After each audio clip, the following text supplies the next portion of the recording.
tão bem, será que a escola do Estado também é uma consequência disso?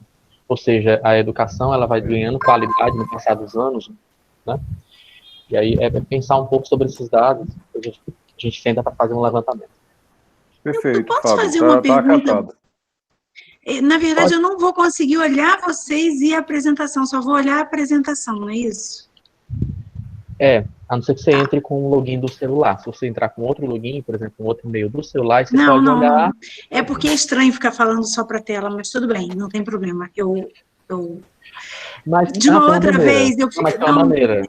não, é que eu hoje até pensei nisso, eu poderia ter gravado em PDF, que é como eu tenho feito. Você grava em PDF e aí não, né, fica mais fácil. Mas eu tenho umas coisas com movimento, eu fiquei com medo de perder, enfim. Não tem problema. Vai dar tudo certo. Tá certo. Qualquer coisa a gente dá um way para que você não fique sozinho. Não, e se eu fizer alguma coisa errada, vocês, se for necessário interromper, por favor, façam isso, tá? Porque eu só vou ver a tela. Tranquilo. Vamos iniciar então. Primeiramente, eu quero agradecer a todos pela presença. Eu vou apresentar a Annelise, que é quem vai conduzir. A Annelise é professora, Annelise Maimoni, minha amiga, minha colega, estão à frente do projeto do GPMAC. Nós estamos iniciando esse projeto do GPMAC. A Annelise também já participou de outros projetos, publicou livro, escreveu, professora do curso de Pedagogia, professora do curso de Matemática, também é professora da Rede Estadual do Ceará, participante ativa conosco do GPMAC. E sempre um prazer apresentar a Annelise, porque ela tem sido assídua, sempre na busca. E eu quero agradecer, Annelise, novamente a você e desejar boa noite, mais uma noite espetacular, acredito. Fabinho, você é o coração desse grupo. Eu só posso agradecer a sua generosidade toda noite desse jeito. Muito obrigada. Você exagera um bocado, mas eu agradeço muito, que eu sei que o carinho é do coração. Vamos apresentar a nossa convidada hoje, professora Letícia Rangel, da Universidade Federal do Rio de Janeiro, vem trazer para nós uma belíssima palestra. É professora do Colégio de Aplicação da Universidade Federal do Rio de Janeiro, tendo atuado no ensino básico e na formação de professores por 30 anos. Membro da equipe do projeto Livro Aberto de Matemática e coordenadora de um dos grupos colaborativos do projeto Fundão Matemática. Possui doutorado pela COP-UFRJ, com tese sobre formação de professores de matemática. Professora Letícia, seja muito bem-vinda, e a casa é sua, a senhora é nossa amiga, né? E o espaço é seu, e eu agradeço muito a senhora ter aceito, e agradeço ao professor Jorge ter sugerido seu nome, que foi, para nós, uma honra enorme a senhora ter aceitado estar conosco. Antes de passar a palavra para a senhora, eu quero pedir a todos os colegas que desliguem as suas câmeras e os seus microfones. Quando a professora terminar, todos terão a oportunidade de fazer suas perguntas. E quem quiser, pode ir postando a sua pergunta no chat, que o Fabinho vai anotando, e, ao final, ele pode ou pedir que você faça a sua pergunta ou fazer a pergunta por você, tá bom? Muito obrigada a todos, uma ótima palestra. Professora Letícia, seja bem-vinda, a casa é sua, muito obrigada. Annelise, muito obrigada pelo carinho. Eu que fiquei muito satisfeita com o convite. O Jorge é um parceiro recente de trabalho e, nossa, eu fiquei muito feliz com o convite mesmo. Vocês vão entender por que eu fiquei muito feliz. Já me sinto até do grupo, vocês já me colocaram no WhatsApp, então eu já me sinto da família. Eu vou contar um pouquinho qual é a minha trajetória, para que vocês percebam por que eu me sinto muito à vontade, muito satisfeita de estar participando desse espaço de vocês. Eu trabalhei por 30 anos no Colégio de Aplicação da UFRJ, e o Colégio de Aplicação é um campo obrigatório de estágio. Então, eu fiz minha graduação, meu mestrado em matemática pura na UFRJ, mas eu queria trabalhar com a educação básica e fui trabalhar no Colégio de Aplicação da UFRJ. E, bom, lá a gente trabalha com a formação de professores. O meu chão é o chão da escola. E eu acho que esses espaços, isso que vocês têm aqui, que eu vou falar um pouquinho do Projeto Fundão, mas lembra um pouco a ideia do Projeto Fundão, que nos fortalece, que fortalece a educação pública, que fortalece o ensino de matemática, que fortalece a educação matemática. Então, para mim é uma satisfação enorme estar aqui, e eu fui acolhida com muito carinho, eu agradeço o carinho que vocês estão me recebendo. A discussão que eu vou colocar a discussão que eu trago hoje é sobre o método de Singapura, explorando a representação pictórica na resolução de problemas. Na verdade, a gente vai fazer um recorte bem específico, bem cirúrgico, no método de Singapura e olhar para o que é conhecido também como modelo de barras, que é uma representação pictórica usada para a resolução de problemas e que marca o ensino de matemática de Singapura. Eu organizei a apresentação distinguindo 5 partes. Primeiro eu vou falar de onde eu falo, de onde vem esse estudo, essa reflexão que eu estou apresentando, diferenciar o método de Singapura do modelo de barras, que é o foco do método de Singapura que a gente vai discutir hoje. Vou falar rapidamente sobre resolução de problemas e sobre representação por imagem, e em seguida discutir um pouquinho o modelo de barras sendo aplicado na resolução de problemas, que é a proposta. O Projeto Fundão é o projeto de ensino, pesquisa e extensão mais antigo da UFRJ. Este ano a UFRJ está comemorando 100 anos, na verdade comemorou dia 7 de setembro, e imagina, dos 100 anos da UFRJ, há 37 já lá está o Projeto Fundão. Eu, quando fui aluna da licenciatura na UFRJ, eu participei do início do Projeto Fundão. E o que caracteriza o Projeto Fundão? O nome, né? O Projeto Fundão Matemática, tem Projeto Fundão Matemática, Biologia e Física, mas o que caracteriza o Projeto Fundão? Eu acho que a palavra que caracteriza é a colaboração. O Projeto Fundão reúne, num espaço de produção de conhecimento, visando a formação de professores e a prática, professores da educação básica, licenciandos e professores que atuam na licenciatura, professores que atuam na formação de professores. Esse grupo é o grupo que desenvolveu o trabalho, que desenvolveu o estudo que eu vou apresentar hoje. Então, eu vou nomeá-los porque eu acho importante vocês conhecerem. Vocês devem estar me vendo no cantinho, um dos cantinhos. Em seguida, tem a Rita, que foi professora também do Colégio de Aplicação, aposentada como eu. A Raquel, que neste momento está terminando, prestes a defender uma dissertação do Prof. Mate com o trabalho do modelo de barras. Em seguida tem a Sandra e a Mônica, que são professoras da rede municipal aqui do Rio de Janeiro. A Juliana, que atualmente está numa escola do estado também do Rio. A Camila, essa de azul bem ao centro, ela era licencianda e bolsista na ocasião que a gente desenvolveu esse trabalho. Hoje ela já é uma professora formada e já está atuando na rede particular. Raquel também foi professora contratada no CAP e trabalhou lá com a gente por um tempo e hoje trabalha na rede particular e foi uma das pessoas que mais aplicou, maior defensora do modelo de barras no nosso grupo. A Miane, que é uma licencianda ainda em formação no Instituto de Matemática da UFRJ, o Igor, que hoje poderia estar aqui falando do modelo de barras como eu, que é um licenciando também do Instituto de Matemática, e agora é nosso bolsista, e o Luiz Felipe Lins, que é um professor também da rede municipal, mas talvez conhecido por vocês. Ele neste momento está concorrendo, está entre os 10 finalistas do Educador Nota 10, vocês vão vê-lo aí pela televisão. Ele é também um grande aplicador, incentivador, experimentou e defende o modelo de barras. Bom, com o grupo apresentado, eu vou compartilhar com vocês o que a gente aprendeu do modelo de barras. Nosso grupo, atualmente, o trabalho com o modelo de barras está sendo finalizado, a gente está produzindo o livro, e a gente está investigando, neste momento, a estatística e a probabilidade no ensino de estatística e probabilidade no ensino fundamental.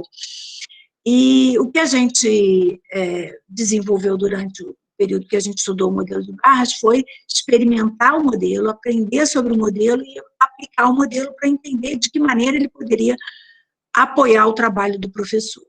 Então, é isso que eu vou compartilhar com vocês. Eu começo diferenciando e relacionando o método de Singapura e o modelo de barras. O método de Singapura, ele é a forma como o ensino de matemática é percebido em Singapura. E uma maneira, eles têm lá as orientações curriculares, como a gente tem aqui a base, é bastante centralizado, mas é outra realidade, né? Enfim, Singapura é bem diferente da gente. Mas, numa situação, ao olhar, porque eles entendem sobre a educação matemática, o ensino de matemática na educação básica, esse modelo é o que aparece nos documentos que eles têm lá de organização curricular.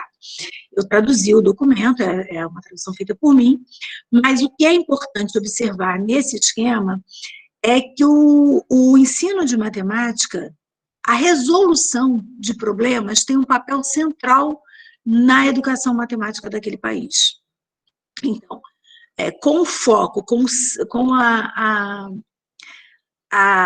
tendo como estratégia principal a proposição de problemas, e aí a proposição de problemas problemas literais, problemas propostos em palavras, eles pretendem lançar mão e fazer o desenvolvimento de processos, de metacognição, de atitudes, de habilidades e dos conceitos matemáticos. Então, eles não percebem essas coisas de maneira dissociada. A partir da resolução de problemas, eles pretendem desenvolver essas dimensões e também usar essas dimensões na resolução de problemas. O método o modelo de barras, ele é uma estratégia que está fortemente relacionada com a resolução de problemas.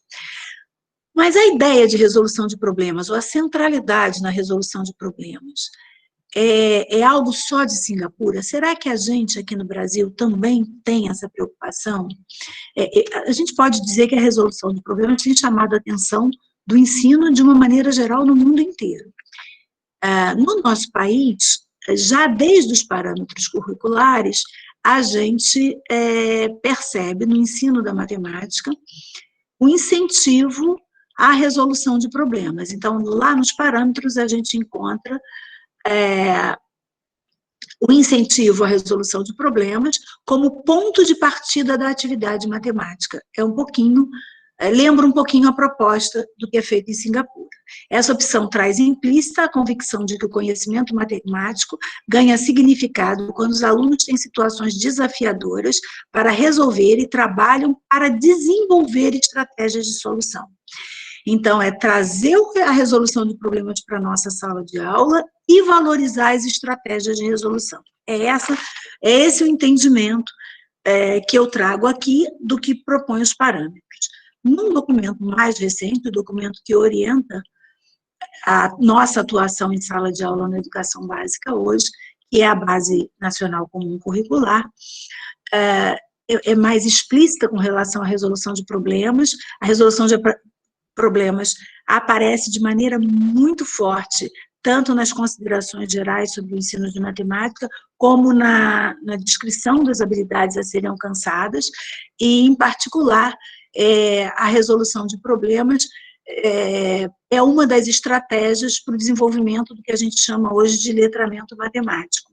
Então, o letramento matemático está relacionado com a resolução de problemas, e a resolução de problemas é entendida como uma ferramenta para desenvolver o letramento matemático. Na base, o ensino fundamental deve ter compromisso com o desenvolvimento do letramento matemático, definido como as competências e habilidades de raciocinar, vou enfatizar a palavra representar, comunicar e argumentar matematicamente, de modo a favorecer o estabelecimento de conjecturas, a formulação e a resolução de problemas em uma variedade de contextos, utilizando conceitos, procedimentos, fatos e ferramentas matemáticas.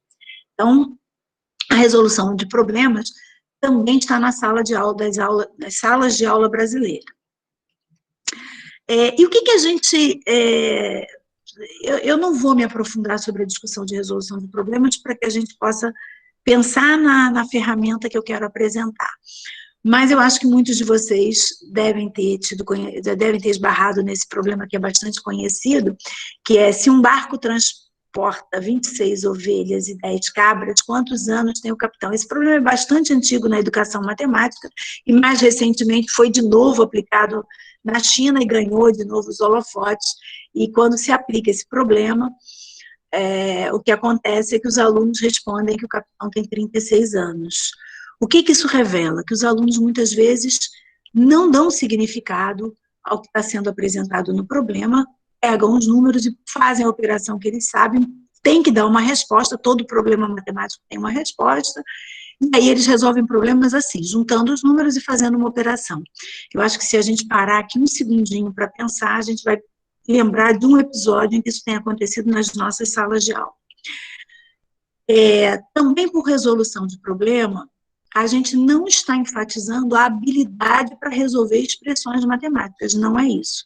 A gente não entende, e eu particularmente não gosto, do segundo exemplo aí do 4 mais 4 vezes 4 menos 2 se dá 16 ou 12. Eu acho que isso não é um problema matemático, essa é a minha leitura.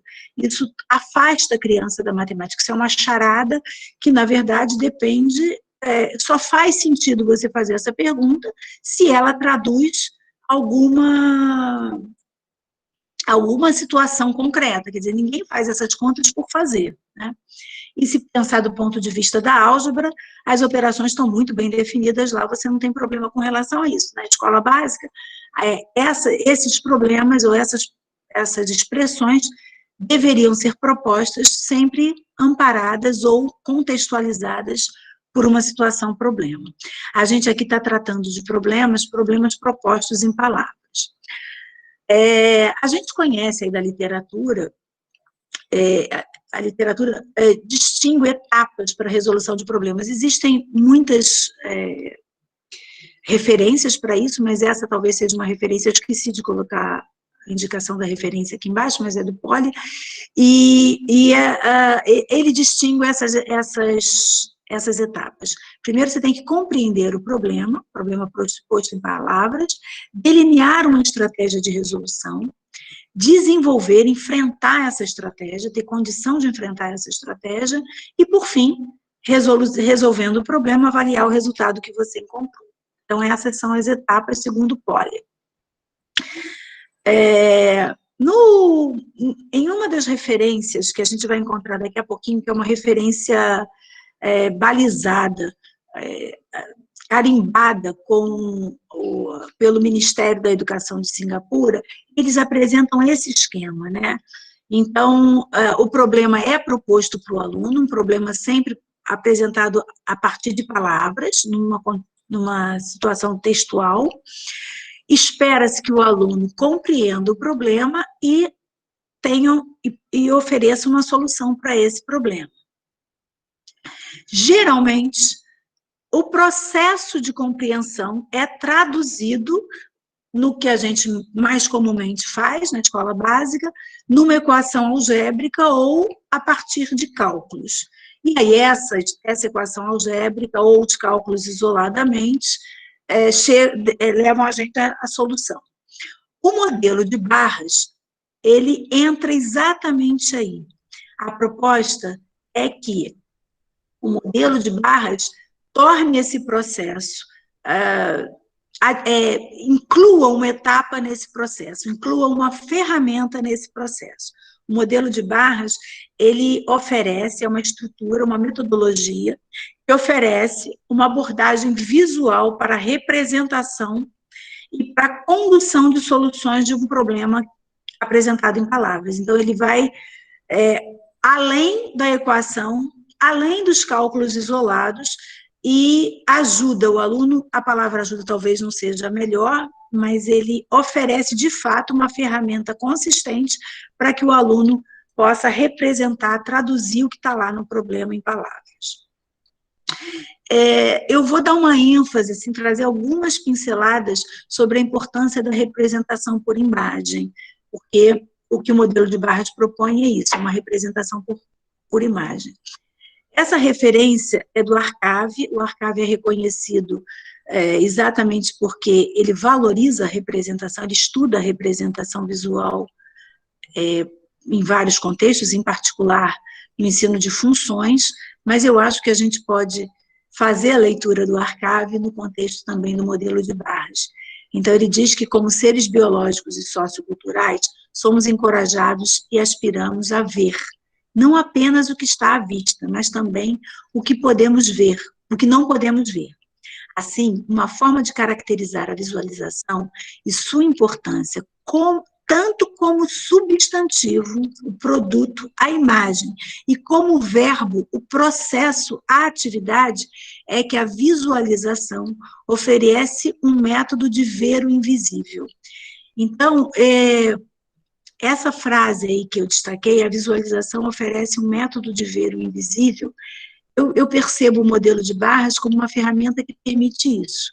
Ele vai nos ajudar a fazer visível algo que a gente normalmente só consegue, na sala de aula, representar ou pelos algoritmos, ou por equações, ou verbalmente. Outros autores, esses bem mais recentes, aí estão até bastante frequentes na mídia, é o pessoal do grupo de Mentalidades Matemáticas, em particular a Joe Boller, que com as suas parceiras de pesquisa, tem defendido, primeiro, a proposição de problemas para os alunos, oferecer tempo para que eles resolvam, valorizar as estratégias que os alunos propõem e, em particular, que a gente ofereça ferramentas visuais para o aluno desenvolver a matemática, o raciocínio matemático. Eles questionam essa abordagem matemática, eu vou ler, mas de maneira geral eles questionam a abordagem matemática que é fortemente amparada por representações numéricas ou algébricas abstratas, e abrem espaço, defendem do ponto de vista da neurociência mesmo, reconhecendo que há uma atividade cerebral específica que é produzida a partir das abordagens visuais. Então, oferecer modos de ver, entender e ampliar ideias matemáticas tem sido subdesenvolvido ou ignorado na maioria dos currículos nos Estados Unidos. Elas criticam a abordagem americana, mas eu acho que o nosso contexto não está muito diferente disso. Que, em grande medida, continuam apresentando a matemática como uma matéria escolar quase que exclusivamente numérica e abstrata. No entanto, quando os alunos aprendem por meio de abordagens visuais, eles passam a ter acesso a compreensões novas e profundas. Com isso, a disciplina muda para eles. Eu acho que o modelo de Barras, de fato, é uma ferramenta. Elas não defendem o modelo de Barras especificamente, mas o trabalho que elas têm desenvolvido se aproxima muito, se casa muito com a proposta do modelo de Barras. Eu trouxe 2 exemplozinhos de como a gente já traz e como a gente já reconhece em outros contextos, que não a resolução de problemas, o potencial da representação visual. A gente poderia ter aqui muitos exemplos, tem um exemplo que eu gosto muito, que tem 2 exemplos que eu acho que cabe a gente citar, e se tiverem oportunidade, um material desenvolvido pelo professor Hilário, ele apresentou num simpósio, na Bienal de Matemática, que ele faz as provas geométricas sem palavras, só usando a imagem, o GeoGebra, e uma palestra recente do Humberto também, Humberto Bortolossi, que destacou a importância do movimento para a aprendizagem, em especial a aprendizagem matemática. Esse exemplo é um exemplo bastante comum na sala de aula, que a gente usa a representação visual para amparar a compreensão algébrica. Ele não é novo, isso não é uma invenção didática recente, isso remete ao passado da matemática, né? Enfim. Eu trouxe um outro exemplinho, que eu acho que por si só fala, né?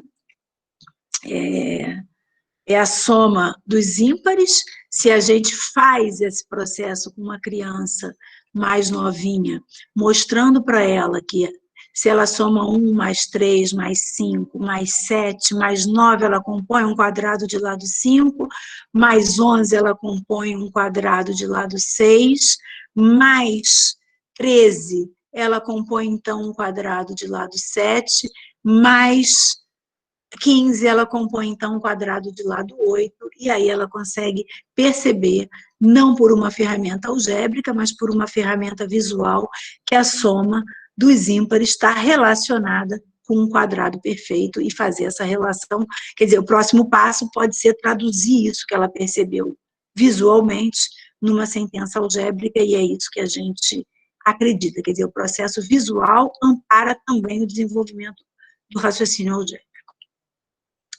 Então, o modelo de barras, como eu havia dito, ele vai oferecer uma abordagem visual para a representação e para a condução de problemas apresentados em palavras. Esse é um recorte de uma imagem fora de contexto, mas se a gente procurar modelo de barras na internet, matemática de Singapura, o que a gente vai ver são figuras muito semelhantes a essa. E a minha intenção é mostrar para vocês, trazer para a discussão como essas estruturas se organizam. Não tem um padrão absolutamente único, mas tem uma base de conduta para aplicar o modelo de barras. E eu acho, a minha proposta hoje aqui é dar esse iniciozinho, a gente não vai conseguir esgotar a discussão sobre o modelo de barras.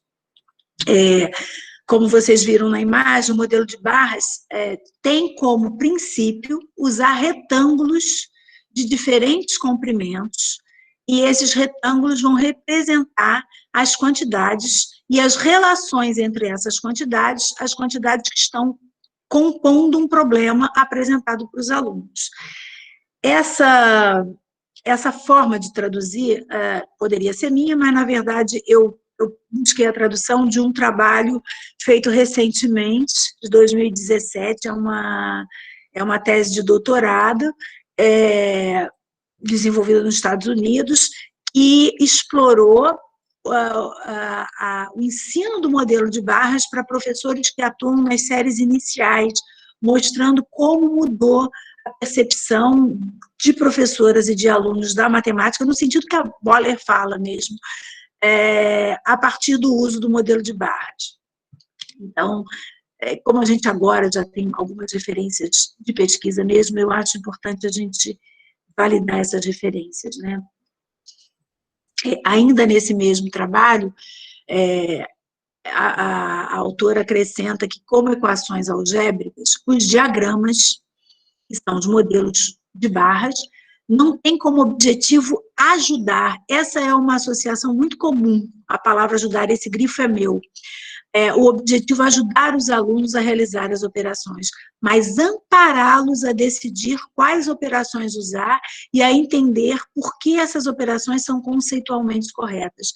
Eu destaquei aí o ajudar porque algumas pessoas entendem que o modelo de barras é uma ferramenta para ajudar o aluno que tem dificuldade. Não é essa a proposta que eu estou defendendo aqui. É exatamente a dessa autora.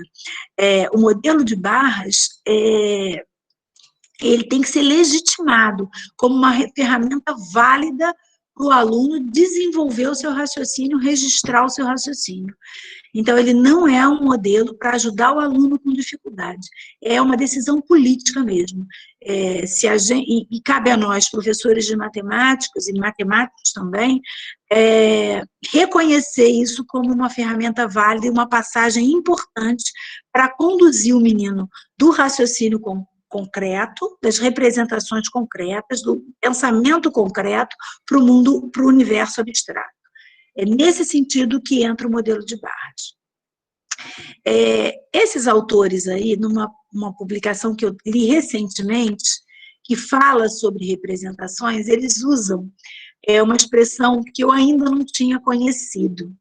e que eu acho que, na verdade, é a primeira vez que eu estou trazendo essa terminologia para associá-la ao modelo de barras.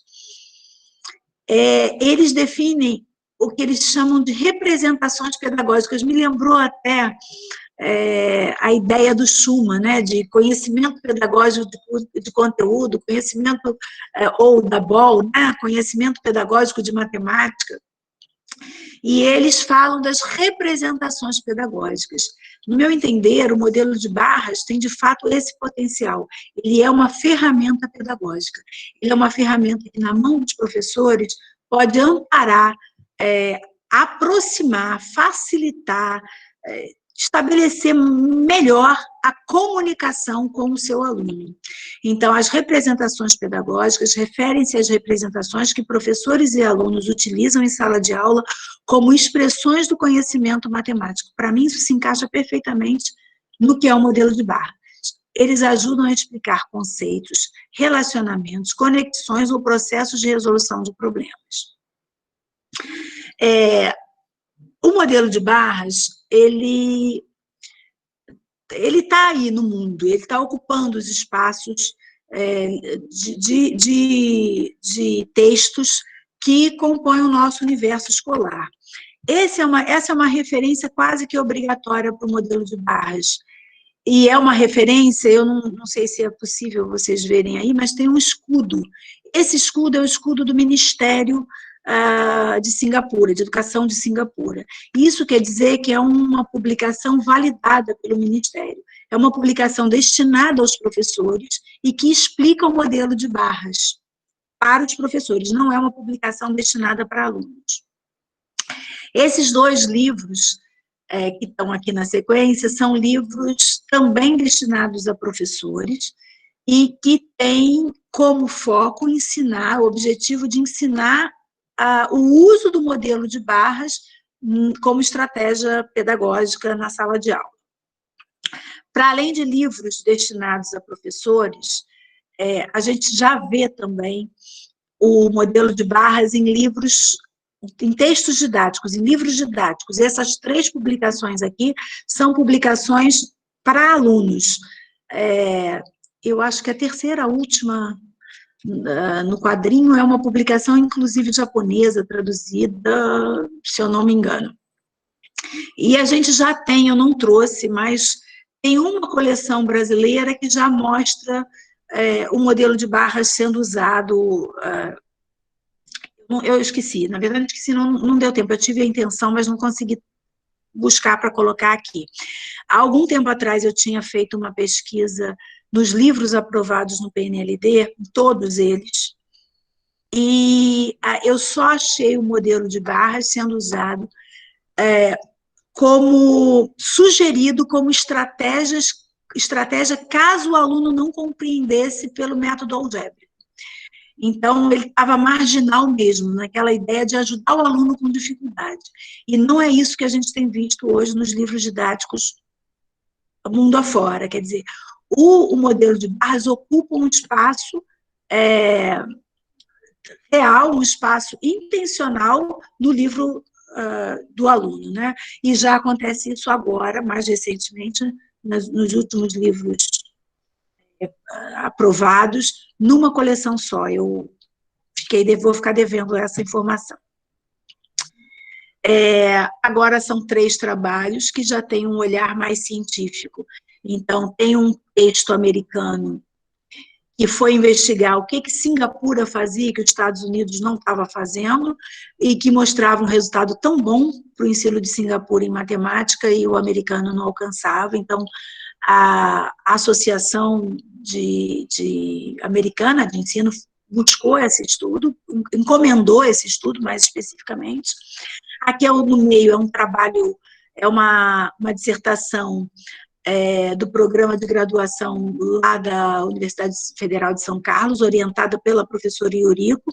É um dos primeiros trabalhos aqui no Brasil já usando o modelo de barras, investigando o modelo de barras, e é a tal da dissertação que eu falei, que eu usei como referência do Clemente, ou da Clemente, desculpa, que é sobre o uso do modelo de barras e aplicado com professoras do ensino fundamental.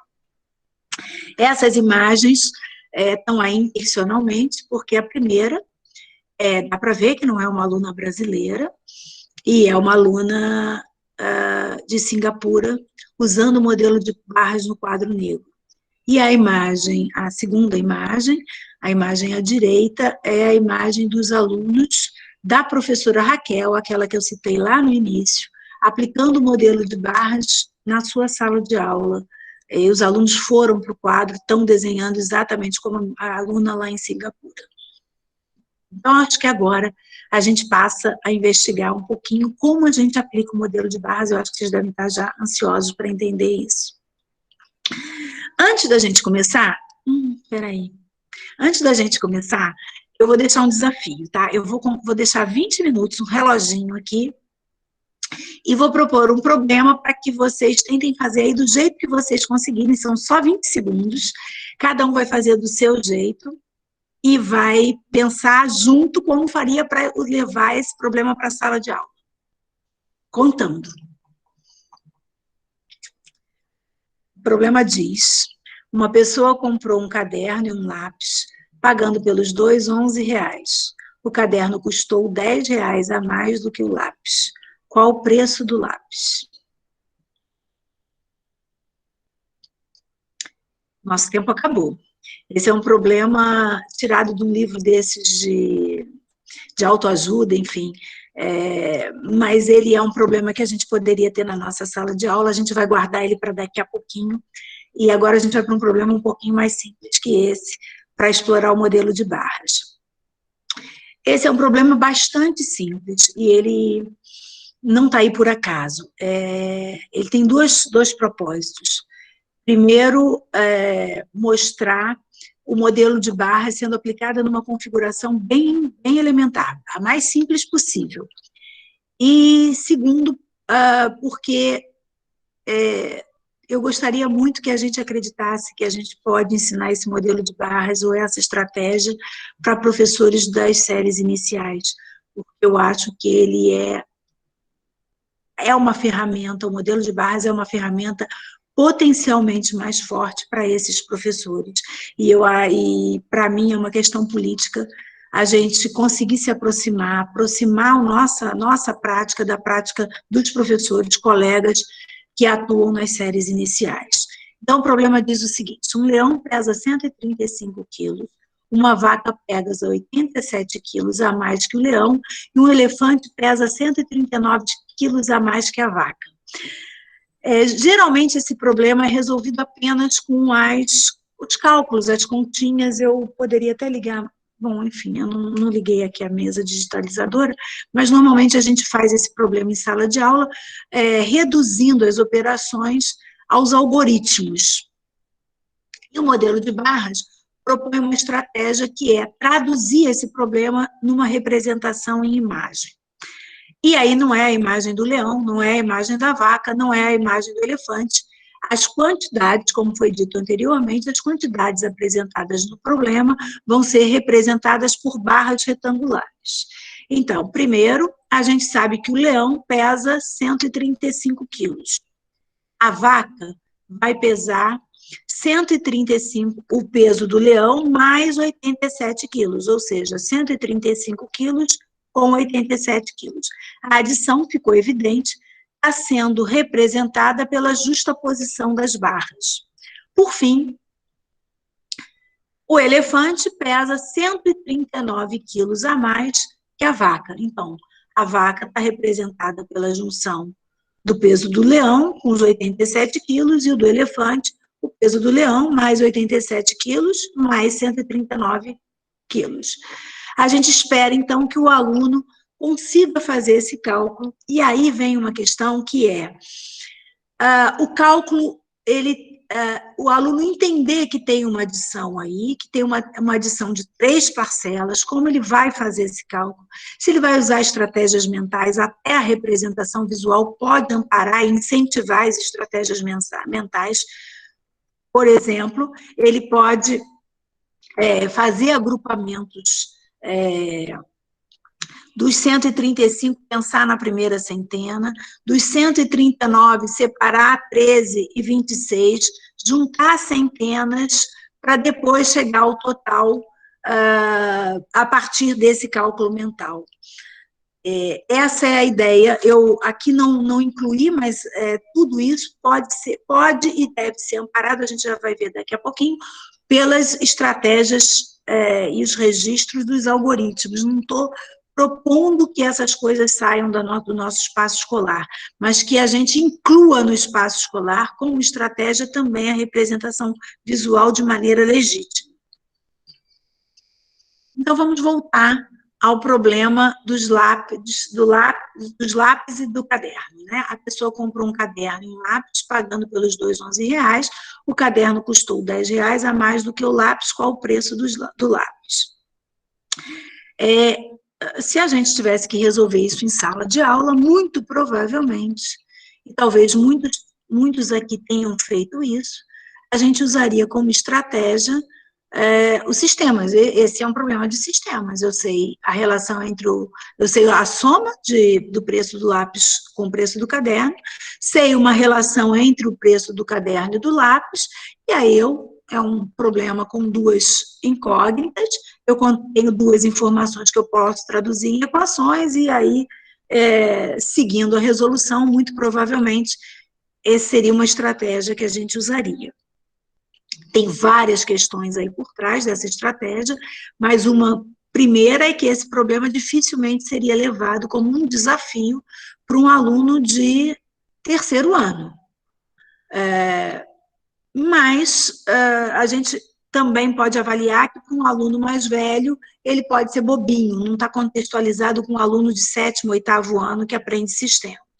Outra estratégia, então não vamos usar sistemas, é usar exclusivamente os algoritmos. Então, a gente pensaria 11 menos 10, eu consigo 1, mas esse 1, eu estou conversando com o aluno, né? Então, esse 1 é o preço de 2 cadernos, então eu tenho que dividir por 2, tem a divisão de 1 por 2, 50 centavos.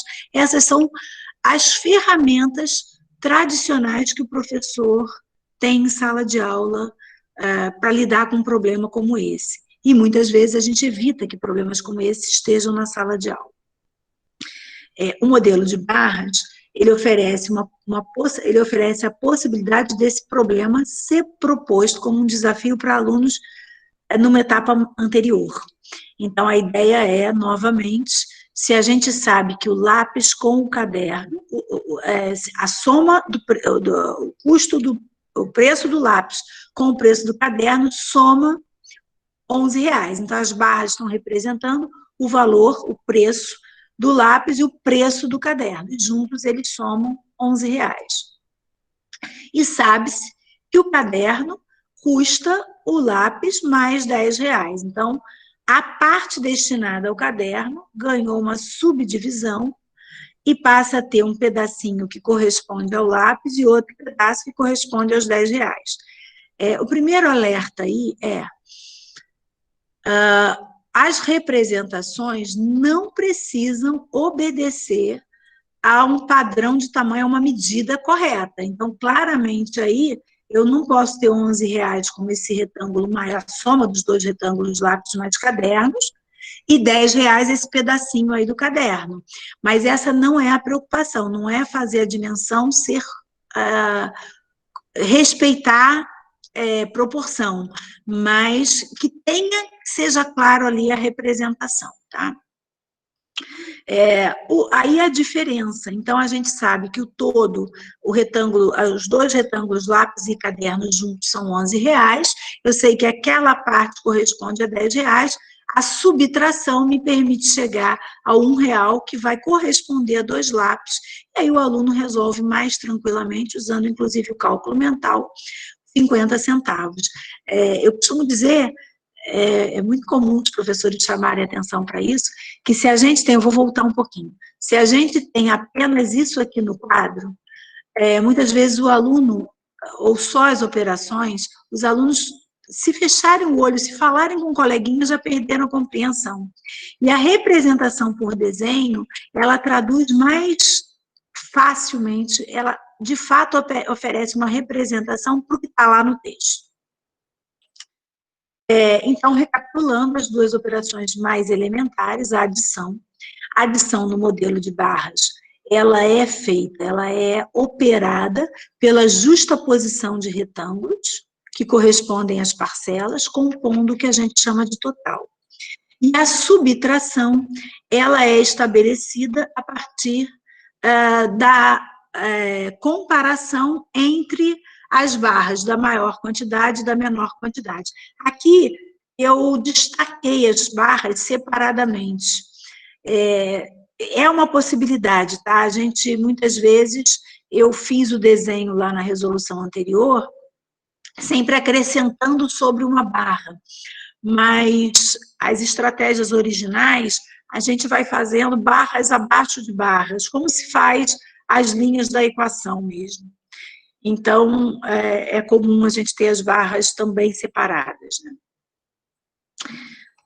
Eu vou passar para um outro problema agora, que é um problema um pouquinho mais completo, ele envolve 4 operações, e ele é um problema perfeitamente adequado para um aluno de 4º e 5º ano, porque ele já compreende essas operações, mas que eu fico imaginando uma professora dessas séries tendo que levar um problema desse para a sala de aula, com 30 alunos na frente dela, com sorte 30 só, né, porque às vezes até tem mais, e tendo que chamar atenção, conseguir chamar atenção e fazer os alunos compreenderem o que está por trás de um problema como esse. Não é trivial. E aí eu lembro aquela ideia da representação pedagógica, aquele termo que eu destaquei lá no início. Então, o problema diz o seguinte: Maria e Carlos ganham cada um R$ 32 por dia, levando cães para passear. Eles pretendem juntar dinheiro para comemorar o aniversário de sua mãe. Se Maria tem R$ 43, Carlos 23, e ambos trabalharem diariamente, quantos dias levarão para terem juntos R$ 450? Então, pensando que isso é um problema proposto em palavras, que envolve as operações básicas, num contexto que o aluno compreende, é um problema que o aluno pode levar o tempo que ele precisar para resolver, é desafiante, e aí a gente quer que o aluno tenha uma estratégia, que ele tenha ferramentas para resolver o problema. Então, vamos ver como o modelo de barras pode amparar nesse caso.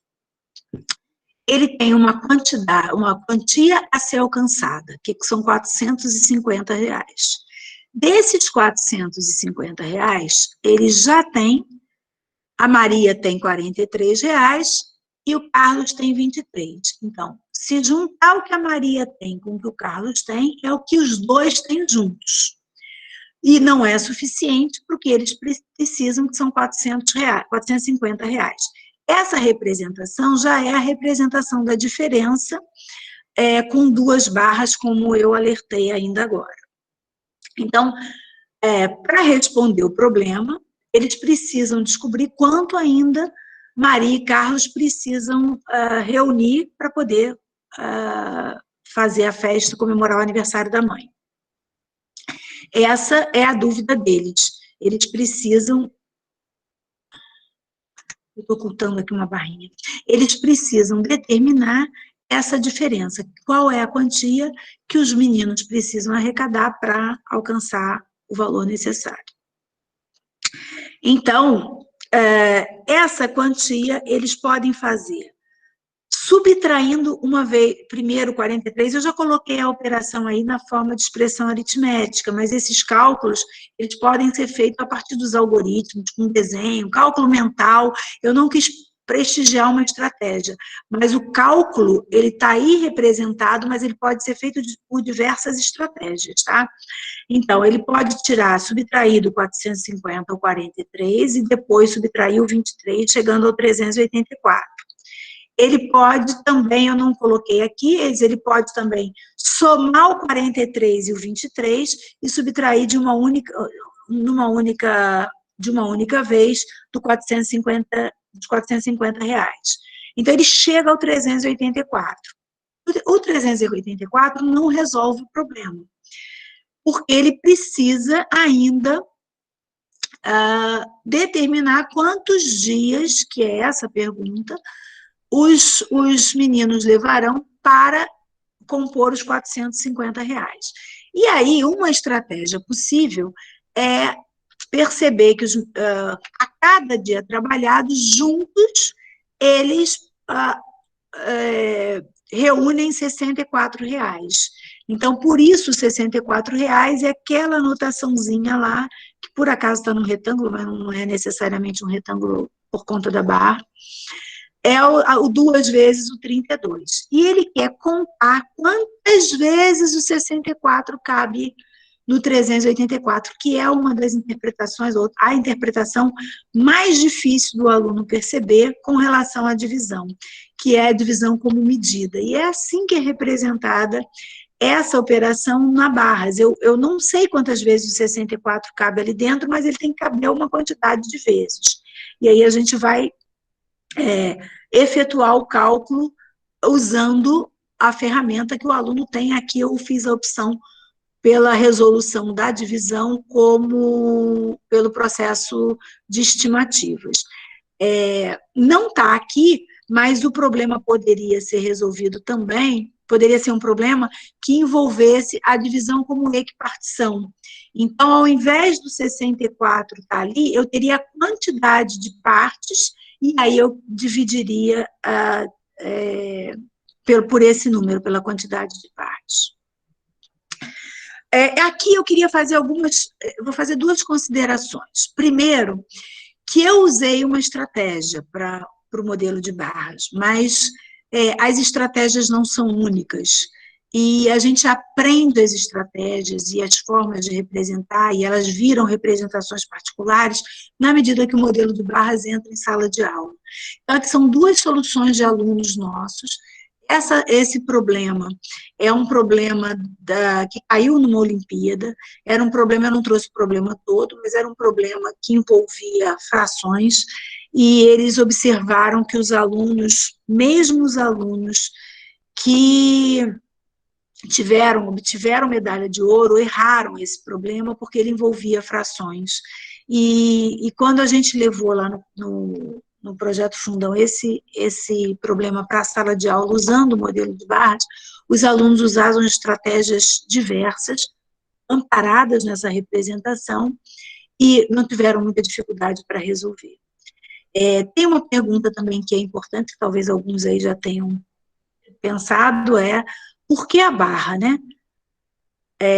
Tudo isso poderia ser feito, por exemplo, a ideia é o mesmo princípio, numa circunferência ou numa outra figura geométrica, mas a barra, ela permite justamente a comparação e essa divisão mais facilmente, a divisão com a comparação, que com um círculo a gente não conseguiria fazer, nem a justaposição, seria muito mais complicado. E outras figuras geométricas também teriam a mesma dificuldade. Um alerta importante é que tudo isso poderia ser feito na reta. No entanto, a reta limita o campo visual. Você ter só a reta, né, unidimensional, a sua percepção visual fica reduzida. Então, a barra, ela dá concretude, ela dá visibilidade. Eu acho que é isso. Eu gostaria de ter trazido um pouquinho mais de problemas, eu posso até colocar o meu mesa digital para a gente resolver alguns problemas e discutir algumas soluções, e abro para vocês poderem conversar comigo e fazer perguntas.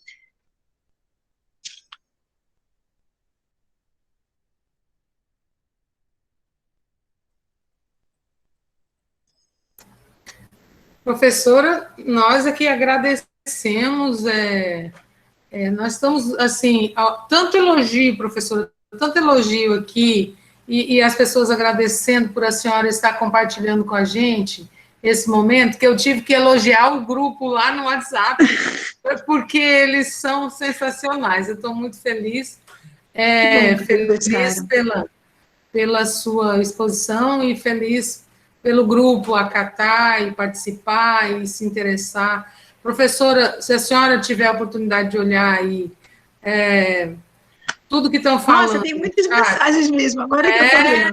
Tá Eu não muito... vi a minha tela. É difícil essa coisa de apresentar sem ver as carinhas, né?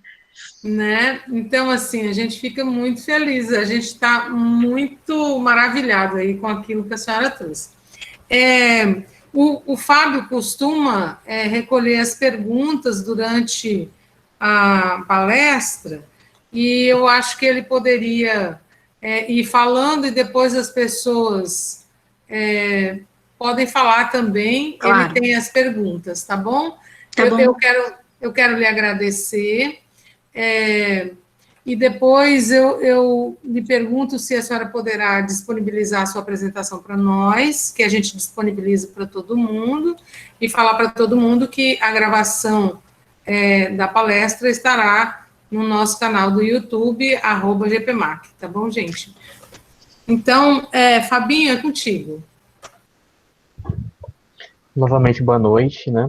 Boa Eu noite. recolhi durante o chat as perguntas, alguns questionamentos, alguns pontos, e aí eu vou perguntando para as pessoas se elas mesmas querem perguntar ou se eu mesmo pergunto, fica a critério de cada um, né? No primeiro momento, foi um comentário, na verdade, da Aparecida Medeiros Viana, que ela falou que acredita que a compreensão do problema é a maior dificuldade para solucionar o problema. E aí, que você falasse um pouquinho sobre isso. Foi um ponto, mas um ponto que veio a caráter como pergunta também. Então, a gente... eu vou falar duas coisas sobre essa dificuldade que é real, né? O aluno resolver problemas. Primeiro, a gente tem que propor o problema. A gente sabe que é difícil, a gente já reconhece que é difícil o aluno interpretar, ler o problema, traduzir o problema. A gente sabe que é difícil e a maneira da gente enfrentar a dificuldade é propondo o problema. Não dá para a gente achar que é difícil e tirar o problema da nossa sala de aula. E muitas vezes a gente costuma dizer que os alunos não compreendem, eles não resolvem os problemas porque eles não compreendem o que está escrito. O problema não seria de matemática, a questão da dificuldade não seria da matemática, mas da língua portuguesa. Eu acho que existe a dificuldade da língua portuguesa, sim, mas eu entendo que a dificuldade dos alunos é, de fato, compreender, traduzir, dar significado às operações que o problema envolve. Isso não é trivial. Então, por exemplo, a adição, ela é a mais simples, que é a ideia de reunir, de você reunir coisas, ou algo que você já tem com uma coisa que está chegando, que é o que as pessoas chamam de acrescentar, ou de juntar quando você tem duas coleções e compõe numa só. A subtração, ela aparece associada à comparação, ela aparece associada a retirar, né, a ideia de retirar a diferença, que também não é trivial. Então, o aluno precisa entender que aquela operação, aquele algoritmo, aquela estratégia dá significado a uma operação contextualizada matemática. E aí a gente tem a multiplicação, que para mim é muito difícil, experiente para as crianças, porque ela tem mais de um significado, e a divisão, que tem dois significados, e a gente muitas vezes ensina sem saber que tem esses dois significados. A gente costuma associar a divisão exclusivamente ao significado da equipartição, mas a divisão também tem o significado da medida, que é a ideia do quantos cabe. E o raciocínio, as situações que caracterizam uma interpretação, um significado e o outro são diferentes. E a gente, muitas vezes, não se dá conta disso. Então, tem uma dificuldade que cabe a nós, professores de matemática, trabalharmos, é o nosso papel, que é o aluno compreender as operações. Acho que é isso. A segunda pergunta, a pergunta mesmo, é do Flávio Maximiano. Ele quer perguntar ou eu mesmo faço, Flávio? Esse Flávio está aqui no chat. Flávio? Você vai fazer a pergunta ou eu mesmo faço?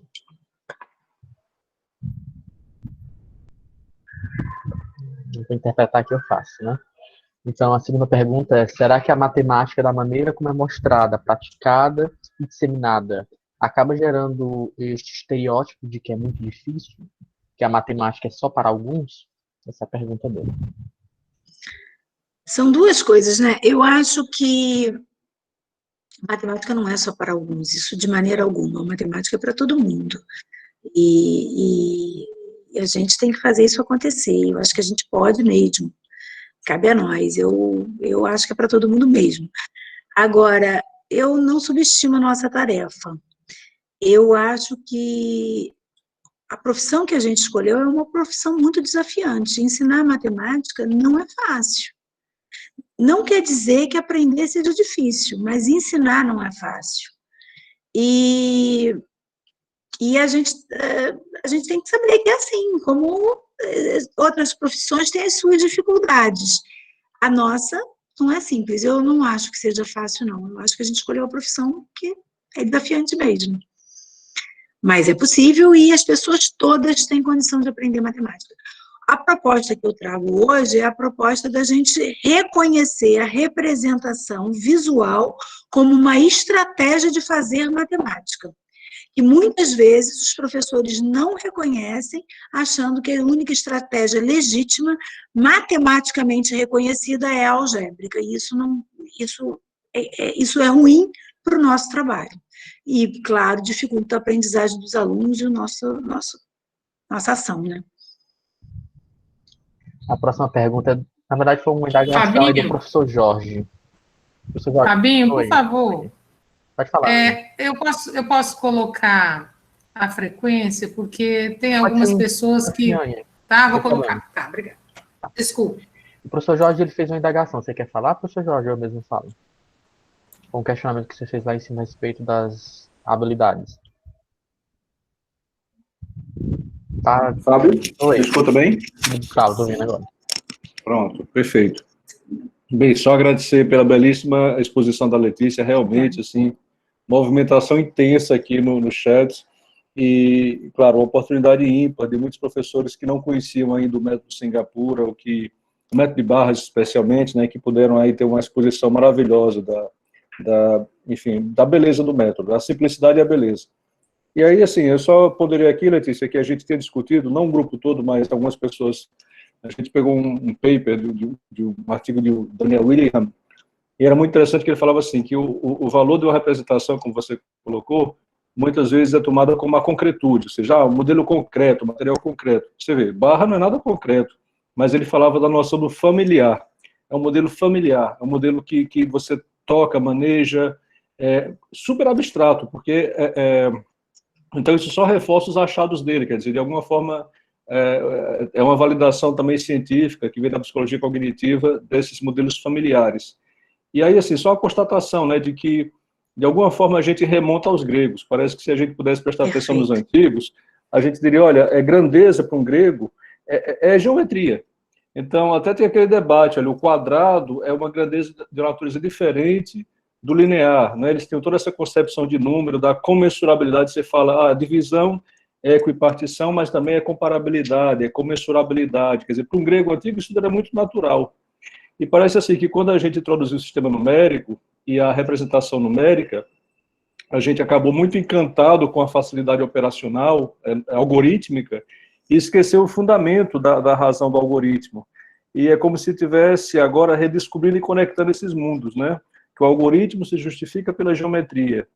E é muito curioso eu lembro do livrinho do Dieudonné, que ele trazia a maneira como Descartes pensava na geometria analítica, a realização da multiplicação de dois números, usando só a comparação de triângulos. Coisas tão belas, tão simples, mas que a gente sepulta por conta do livro-texto, né? Tem que escavar lá da arqueologia da história da matemática. E portanto, assim, agradeço muitíssimo por trazer isso aqui. Realmente, assim, a gente toca em pontos que são muito sensíveis. Até lhe pediria, e aí já finalizando a minha intervenção, para não tomar o seu tempo e o tempo dos demais, sobre dicas, modelos do método de barras para frações, né? Eu tive a oportunidade de ver, meu filho conheceu o método Singapura na prática, a gente teve um tempo fora e ele usou os livros, e foi quando eu conheci o método e fiquei maravilhado, para o estudo de frações. Eu vi isso na prática, então eu queria que você comentasse um pouco sobre ferramentas, materiais para o estudo das frações, que é realmente um grande carga de aprendizagem nosso aqui. Então, muito obrigada, Jorge. Eu vou aproveitar a sua fala para fazer duas considerações, e essa de frações é bem oportuna. A primeira é quase um pedido, assim, é porque eu acho que a gente peca, nós professores, a gente peca porque a gente acaba vendendo uma imagem de que a representação pictórica, a representação por imagem não tem valor matemático. E ela tem. Eu acho que o grande papel é representar isso como uma solução. Quando teve aquela pergunta, matemática não é para todos? É para todos. Talvez alguns nunca queiram ou não se sintam atraídos, não é que não tenham competência, não tenham vontade, nem intenção de saber tanta álgebra. Mas eles têm que ser capazes de raciocinar matematicamente. E a representação visual, ela é muito poderosa para ajudar nesse processo. Então, eu vou pedir um exercício aqui para todos agora. Qual imagem visual vocês tinham para adição? Alguém aqui tinha imagem visual para adição? Não, o modelo de barras permite construir uma imagem visual para adição. Permite construir uma imagem visual para subtração, que são operações abstratas. Então, esse é o grande poder. Então, eu acho que ouvir falas dentro dos espaços de formação de professores, ouvir matemáticos legitimarem a representação visual como ferramenta para se fazer matemática, é fundamental para que a gente possa trazer isso de maneira... que isso seja bem recebido na sala de aula. Então, eu realmente acredito no potencial do modelo de barras como ferramenta para fazer matemática, para os alunos fazerem matemática, aprenderem matemática, para a gente ensinar matemática, e a gente precisa defender a representação visual como estratégia legítima nesse processo. E sobre frações, na verdade, é porque não dá tempo, eu não poderia falar mais do que eu falei. Eu já me ofereci, se acharem que é conveniente, eu posso fazer um mini curso sobre o modelo de barras. Mas foi estratégico não trazer a aplicação do método para frações. Por quê? Porque a gente já está acostumado a ver frações sendo, num retângulo, é a representação tradicional de frações, e a equipartição ali marcada. Então, nos primeiros cursos que eu dei sobre o modelo de barras, eu percebi que os professores achavam assim, mas isso é o que eu já faço. E, na verdade, não valorizavam, por exemplo, a construção do modelo para representar a adição, num problema mais simples. Então, ele, de fato, tem um potencial enorme para a solução de problemas envolvendo frações, envolvendo porcentagem, envolvendo razão, para a introdução do raciocínio algébrico, mas ele precisa ser reconhecido para além da sua aplicação em frações. O modelo de barras não é o que a gente faz quando está ensinando frações, não é a mesma coisa. Ele faz as operações ali. Em particular, ele é potencialmente útil para o ensino de frações. Então, a minha decisão de não trazer frações, e no minicurso eu não começo por frações, é estratégica, para não ser associada àquelas barrinhas tradicionais das frações, da barra de chocolate, né? Inclusive, Letícia, a comensurabilidade que eu mencionei é muito explorada aí, de encontrar a razão comum de duas grandezas que se repartem das mais diversas formas, né? E isso é muito fino, isso vai para análise real, é que a gente não faz as conexões. Mas a análise real é quando você não consegue partir e não tem mais comparabilidade, aí vem a irracionalidade, tudo isso. É muito fino, é elementar e é profundo ao mesmo tempo. Parabéns mais uma vez, muito obrigado. Imagina. Inclusive, Annelise, acho que ela já se antecipou a você, oferecendo o mini curso, hein? Não, a gente tinha conversado. Não, foram os bastidores, né, Annelise? Eu tinha convidado, professor. Ótimo, perfeito. Professor, porque eu sou muito atrevida, e daí toda palestra eu faço um atrevimento desse. Eu me antecipei, professor. O professor também colocou uma interrogação que foi o seguinte: o quão distante as nossas avaliações padronizadas estão distantes das reais habilidades matemáticas, né? Uma provocação para que nós possamos pensar em outro momento. É interessante pensar, nós discutimos tanto o que saiu o IDEB, mas aí é perguntar o que é esse IDEB, que habilidades ele verifica, será que esse IDEB realmente torna o saber matemático da nossa educação básica com qualidade, traz à tona que qualidade é essa, o que é que nós temos, será que nós podemos oferecer algo melhor do que isso? Então, é pensar estratégias, não criticar pelo criticar só, é pensar em possíveis soluções. Então, estamos no mesmo time. Eu acho que a crítica sem proposição, ela perde o seu valor. Se você critica e não contrapropõe, ou não faz uma crítica construtiva, então a sua crítica perde o valor em si. Eu não acho que qualquer avaliação em larga escala seja um instrumento perfeito para avaliação. Eu nem sei se existe um instrumento perfeito de avaliação, mas eu acho que a gente ter ferramentas que possam fazer, como o IDEB está fazendo agora, dar um cenário da educação num contexto nacional, ela é uma ferramenta importantíssima para estabelecer estratégias. É uma ferramenta suficiente? Claro que não. É uma ferramenta perfeita? Claro que não, mas é uma ferramenta também para a gente pensar em estratégias. Então, mais importante, por exemplo, para mim, que a avaliação, o número em si, lá, o resultado da escola, ou da região, ou da cidade, mais importante que isso, é olhar a evolução. É olhar a evolução dessa escola nas provas nos últimos tempos. Então, a forma como a gente usa essas avaliações é que devem ser, elas não são determinantes e elas não devem ser exclusivas. Eu acho que a gente tem que aprender muito sobre fazer as questões para o IDEB ou para avaliações em larga escala. Isso é uma área ainda em aprendizado. E eu acho que a gente tem que ser desafiado mesmo, a gente tem que tentar. Se a gente acha que está ruim, como seria uma boa estratégia? Quais seriam boas questões? Quem mais pode discutir isso se não nós, né? Que a gente, então, discuta. Eu concordo, eu acho que quem colocou a pergunta colocou essa posição, que a gente tem que repensar mesmo, tem que pensar, eu concordo. E acho que a gente está fazendo isso aqui. É uma maneira de fazer isso. Uma provocação do professor Jorge. Tá?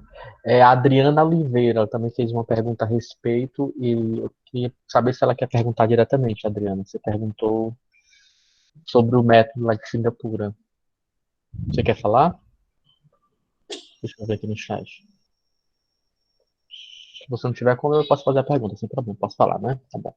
Ela perguntou o seguinte: professora Letícia, tendo em vista que o método de Singapura prevê o ensino mais esmiuçado e devagar da matemática, seria mesmo possível implantar esse método nas escolas, em todas as séries iniciais, com esse currículo inchado que nós temos? Olha, neste momento eu estou fazendo um estudo que está comparando, não é comparando no sentido de olhar o que é melhor, o que é pior, enfim, quais são as estratégias, mas ter um olhar mais amplo. Eu estou relacionando o currículo do Brasil com o currículo canadense, a base com uma proposta de distribuição curricular canadense. Eu tenho intenção de fazer a mesma coisa com a distribuição curricular de Singapura. E não é tão distante assim, pelo menos nas séries iniciais. Eu diria que com relação às 4 operações, que é o que está em jogo aqui, as operações básicas e a construção inicial da álgebra, não tem uma diferença tão grande. E não sei dizer também, não sei se a gente está, se é tão correto a gente avaliar que a nossa estrutura está tão inchada assim. Eu acho que a gente está num período de avaliação da base, eu concordo que a base tem muita coisa, mas com relação às 4 operações básicas, a proposição de problemas, eu acho que a gente não está muito distante do que a maior parte do mundo faz, e o que eu acho que é razoável para o desenvolvimento cognitivo das crianças. Então, E o método, assim, eu recomendo o método. Eu de novo, vou falar, eu acho que, como os pesquisadores falam, a valorização das representações visuais só vai contribuir para o aprendizado dos alunos, vai facilitar o trabalho dos professores, vai ser mais uma ferramenta para os professores, um quadro com um desenho do que um quadro cheio de números e algoritmos, e deve ser aplicado desde o início. Nessas escolas, eu não trouxe aqui, não comentei aqui, mas o modelo de Singapura, nos livrinhos, numa das imagens dá para ver isso, no início, ele trabalha com o desenho dos animais mesmo, depois são quadradinhos, cada unidade é um quadradinho, depois o quadradinho vai virando como se fosse o material dourado, os cubinhos vão virando a barrinha e assim por diante, até que ele representa qualquer quantidade no retângulo.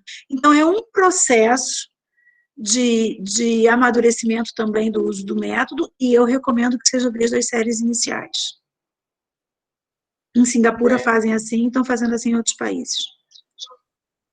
O Lindbergh, ele fez, não uma pergunta, mas ele fez uma prestação de informações, foi o seguinte: é muito bom conhecer essas ferramentas, pois sentia falta, na minha época, de aluno de compreensão prática do conhecimento que adquiria. Aprendia mais, aprendia para quê, né? Não tinha muito essa força naquele momento, até mais uma indagação dele, não uma pergunta exatamente. E a pergunta vem do Francisco de Assis de Aguiar, na verdade. Você quer perguntar, Francisco Aguiar? Eu mesmo pergunto. Deixa eu dar uma olhadinha se ele responde rapidinho, senão eu mesmo pergunto. Não, eu mesmo pergunto, então, para gente dinamizar.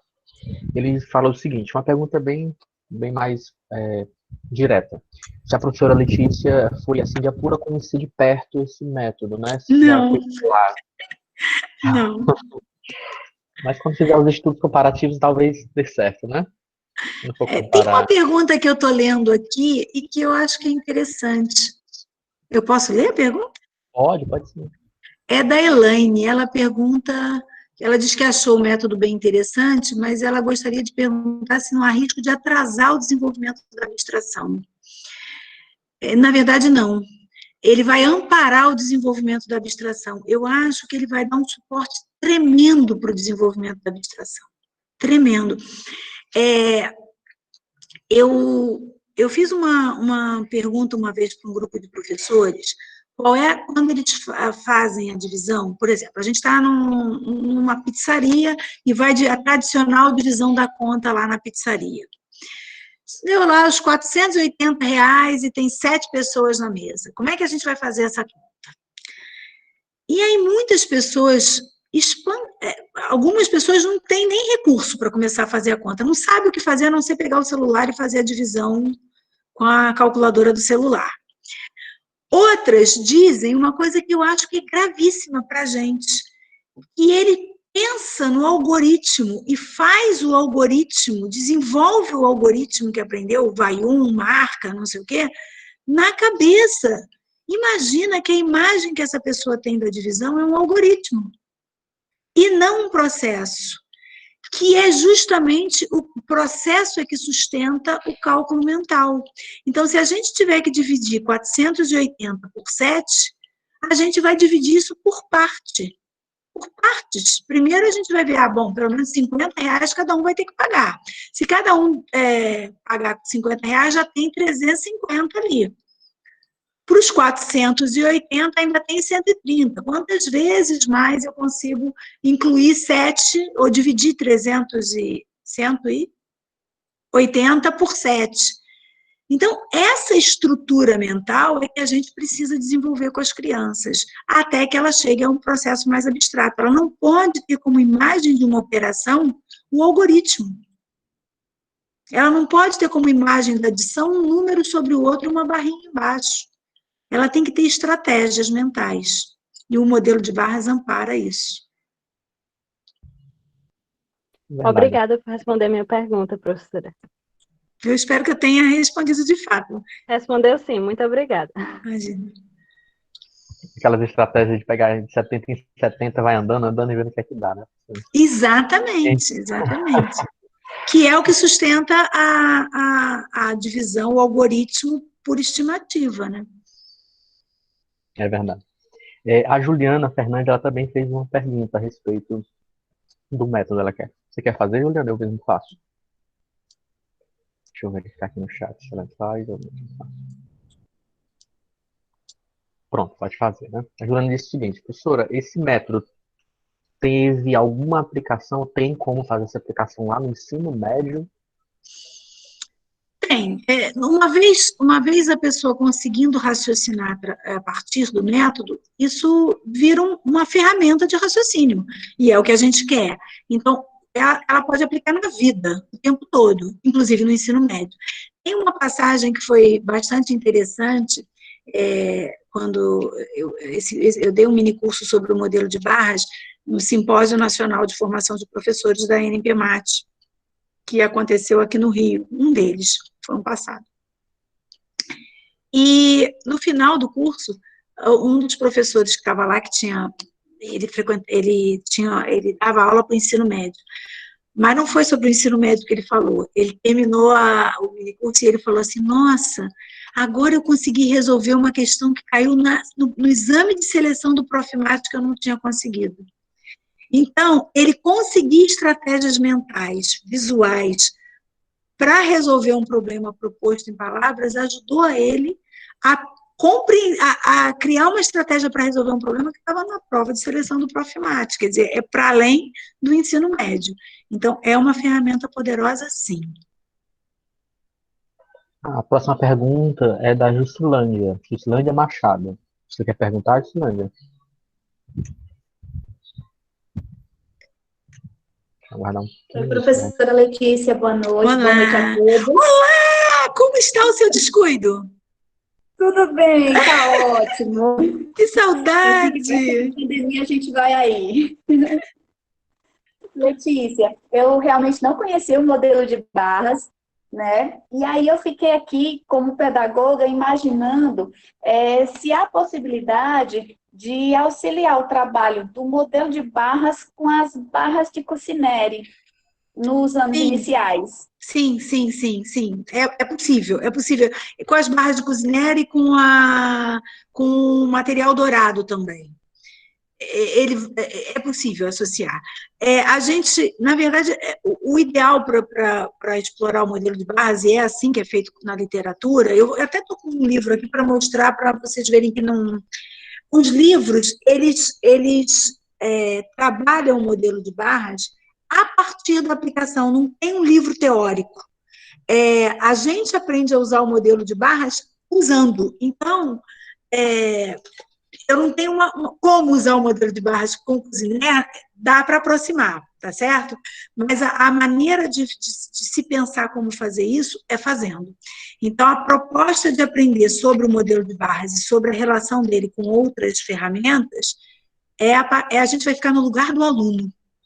É essa a estratégia. A gente tem que pegar o problema que o aluno resolve e ir treinando o nosso método, nosso raciocínio com o modelo de barras para que a gente consiga pensar em formas de aplicá-lo no ensino. Ótimo, muito obrigada. Um grande abraço. Um abraço. Excelente palestra. Muito bom você estar aqui, muito bom mesmo te encontrar. A próxima pergunta... Oi, Marcos. Sabe que me permite só fazer um comentário aqui para a Letícia? Sim. Letícia, boa noite. Boa noite. Meu nome é professor Márcio, eu trabalho aqui na Prefeitura de Fortaleza e também sou professor do Estado. Eu sou professor de 6º e 7º ano e também professor de ensino médio.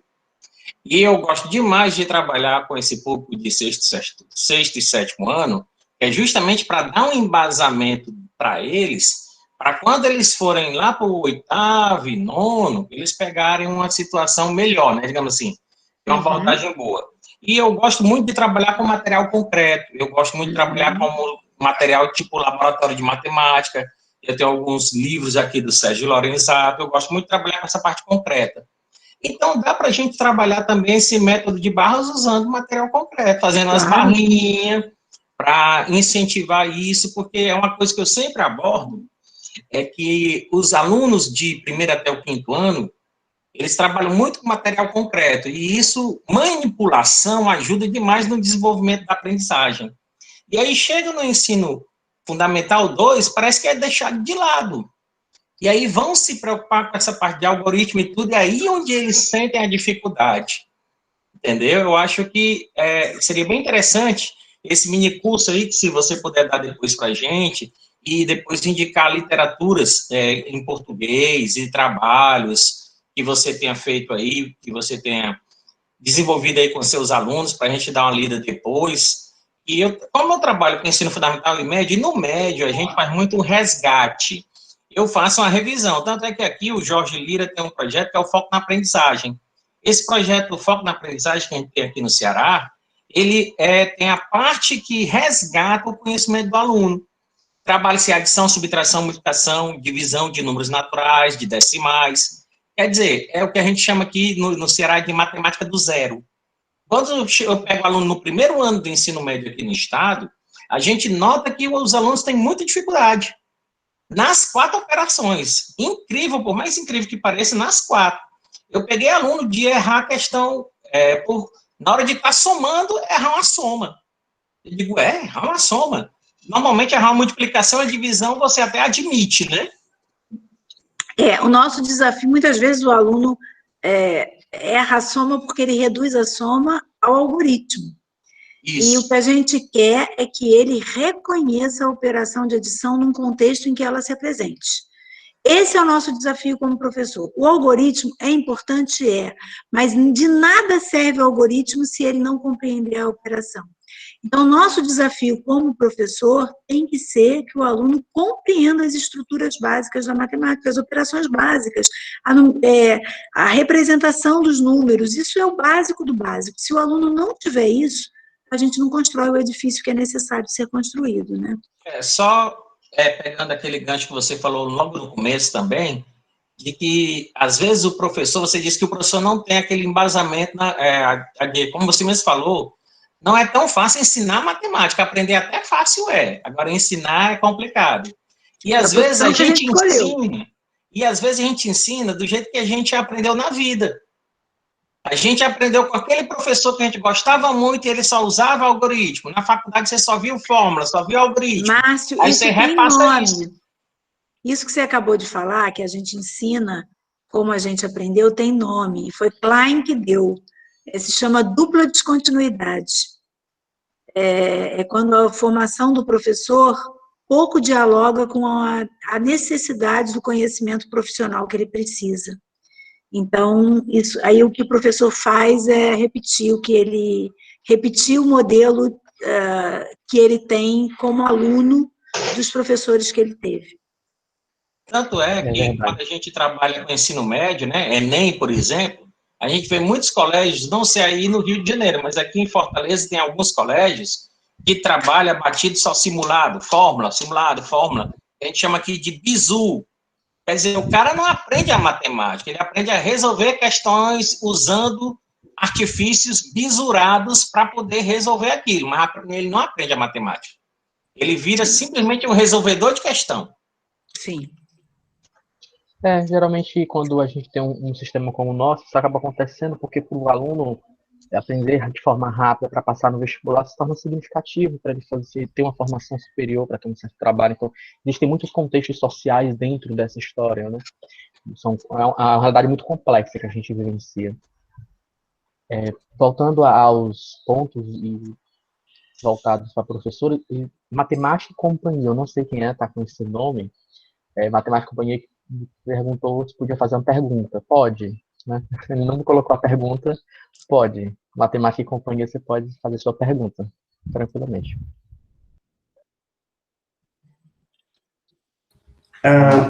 Como é que se diz? Boa noite, professora. É um prazer estar falando com você aqui. Gostei muito do que foi dito, fiquei muito feliz. Sou professor de fundamental e a cada fala sua eu imaginava usando esse método com meus alunos de 5º ano. Eu imagino a carinha deles de felicidade ao ver um negócio desse. Assim, não é nenhuma pergunta, é mais assim, como eu posso falar, é mais algo que um elogio, porque eu gostei muito Professora, quando a gente sai um pouco daquela mesmice, a gente acaba chocando o nosso aluno.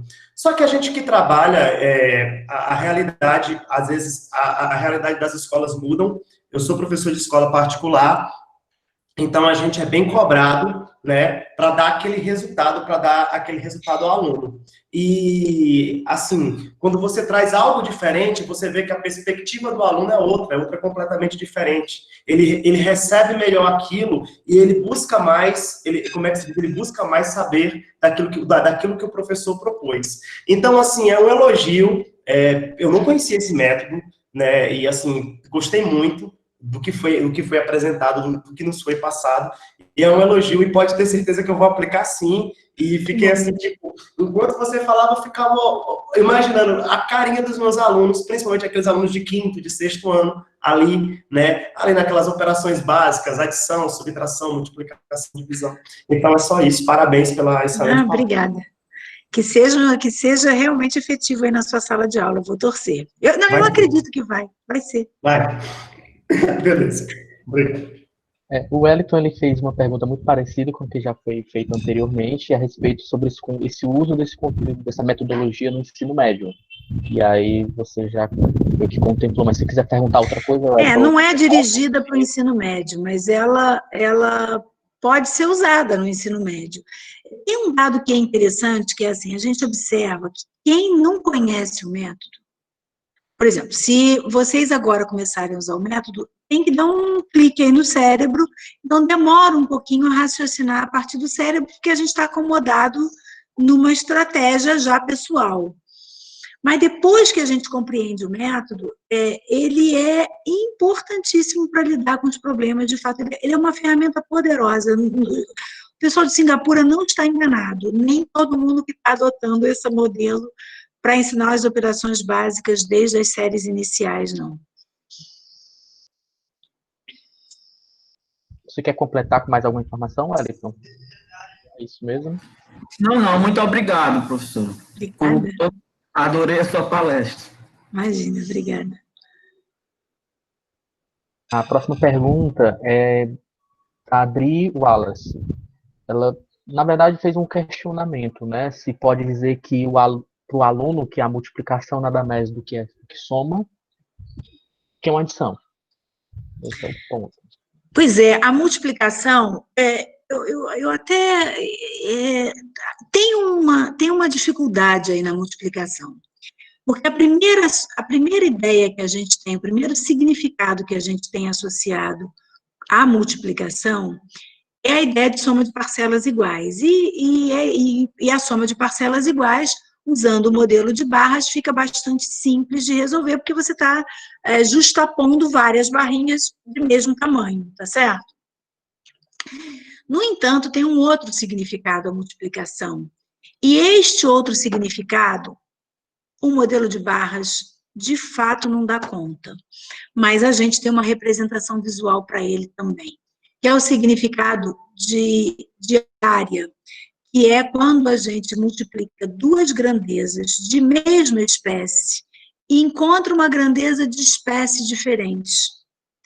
Então, eu vou dar exemplo do que eu estou falando para vocês, para ver se fica mais claro. Se os meninos que a cada dia ganhavam lá no problema R$64, depois de 10 dias eles vão ganhar 64 mais 64 mais 64 mais 64, 10 vezes, ou seja, 10 vezes 64. Essa é a intenção, ou é o significado da multiplicação como soma de parcelas iguais. No entanto, você não traduz como soma de parcelas iguais se você tiver que calcular a área de uma sala que tem 2 metros por 3 metros. Você não soma 2 metros várias vezes para achar 3 vezes para achar os 6 metros quadrados. Então, a soma de parcelas iguais não resolve o problema da multiplicação quando a gente multiplica duas grandezas de mesma espécie e acha uma grandeza de uma espécie diferente das originais. Como a gente lida com isso? Levando isso para a sala de aula. O nosso aluno não vai aprender se a gente não ensinar, só tem essa maneira. E essa foi a profissão que a gente escolheu. Esse é o nosso desafio. Como a gente se prepara melhor para isso? Fazendo o que a gente está fazendo aqui, discutindo. Eu acho que é esse o caminho. E, na minha leitura, o modelo de Barras tem a limitação da interpretação da multiplicação como área ou como grade retangular, né, que é o caso de cálculo de possibilidade, associado à combinatória. Por exemplo, se eu digo que eu tenho 3 camisas e 2 calças, de quantas maneiras eu posso me vestir com essas peças de roupa, seria 3 vezes 2. Só que o 6 não é nem camisa nem calça, é outra coisa, é a roupa completa. Então, eu não estou fazendo soma de parcelas iguais, eu não estou juntando calças, não estou juntando camisa. Então, é reconhecer que as operações que a gente ensina vêm junto com significados, elas não são criações abstratas da matemática, elas hoje têm uma formalização abstrata na matemática, mas elas não nasceram ali. E elas são apresentadas para os alunos a partir das contextualizações. E esse é o nosso desafio, foi essa profissão que a gente escolheu. Se a gente quisesse uma coisa mais fácil, a gente escolheu outra profissão. Essa é difícil. Os alunos aprendem, cabe a gente estar preparado para ensinar. Temos que nos formar para isso. Verdade. E continuar nessa formação. Essa formação Nós escolhemos uma profissão dificílima, muito uma difícil. profissão que todo mês, todo ano, a gente continua se formando. Isso, é para sempre. É para sempre. A pergunta da Elaine você já leu, né? Naquele momento, você disse, vou ler aquela pergunta. Eu respondi completamente a pergunta anterior, eu não fiquei com essa certeza. Respondi? Adri Wallace. Respondi, né? Ao meu ver, sim, mas deixa ela ver se ela fala alguma coisa aqui. Não, ela não colocou. Eu acho que o modelo de Barras tem limitação, ele não é um coringa, ele não é uma chave mestra. Ele tem as suas limitações. Na minha leitura e dos livros que eu li, uma das limitações é lidar com a multiplicação no contexto, por exemplo, de área ou de arranjo retangular. E as frações também complicariam um pouco as ideias, né? Se fosse pensar no caso de frações, de razão, de porcentagem, né? O modelo de Barras é uma ferramenta poderosíssima, poderosíssima. Mas eu acho que ela só tem valor nesses contextos se ela for também reconhecida no seu potencial para ensinar adição, subtração, a multiplicação na interpretação de soma de parcelas iguais e a divisão nos seus 2 significados. A única vez que eu vi esse tipo de estrutura, professora, foi na UES, no laboratório de matemática, um professor que tinha lá, não tem mais, é o Clayton, ele faleceu, o professor Clayton. Sim. Eu lembro bastante. Eu queria fazer mais uma observação. Já existem alguns aplicativos do GeoGebra e um aplicativo específico para aplicar o modelo de Barras. A gente experimentou esses aplicativos no Projeto Fundão, mas a gente percebeu que o modelo de Barras fica melhor se o aluno usa a mão dele para fazer assim. A ferramenta tecnológica pode ser um atrativo, mas a gente percebe que o aluno desenhando de fato, usando o lápis, a caneta, ele transfere melhor o raciocínio dele para a representação. Sem ter que interagir. Porque se tem uma ferramenta como o GeoGebra, por exemplo, ele tem que comunicar o raciocínio dele para aquele meio, e depois o meio desenha. É diferente dele desenhar o que ele está pensando. Só complementando aí, professora Letícia, que a senhora está falando aí, isso aí até, como a senhora falou aí do Mentalidades Matemáticas, que a gente tem esse grupo aqui também no Ceará, que a gente faz parte, eu, Annelise, Keila e outros que estão aqui assistindo essa palestra, a gente nota que tudo que é manipulável, tudo que você deixa o aluno voar, faz com que ele cresça e aprenda mais rápido. E isso o Sérgio Lorenzato defende muito. Sérgio Lorenzato defende que tem que manipular, tem que pegar, tem que fazer, tem que montar, tem que mexer, manipular. É através da manipulação que abre a mente. É a ideia de uma matemática corporificada, assim, você tem que ter uma relação real, né, com o raciocínio. Isso é muito bem-vindo. E aí a pergunta do Flávio Maximiano é o seguinte: professora, será que os professores estão preparados e dispostos a mudar a postura em desconstruir a visão negativa da matemática que é disseminada diariamente no contexto escolar? Eu espero que sim. Assim, todo o meu trabalho é sempre com esse propósito, e eu acho que a gente tem que se fortalecer, a gente tem que reconhecer a nossa profissão, e parte do nosso trabalho é esse. Eu espero que sim, eu espero que os professores estejam dispostos a isso. Os licenciandos que estiveram no colégio de aplicação enquanto eu estive lá, e os professores que trabalharam, todos estão com essa disposição. Eu acredito que a gente não estaria aqui até agora se essa não fosse a nossa determinação.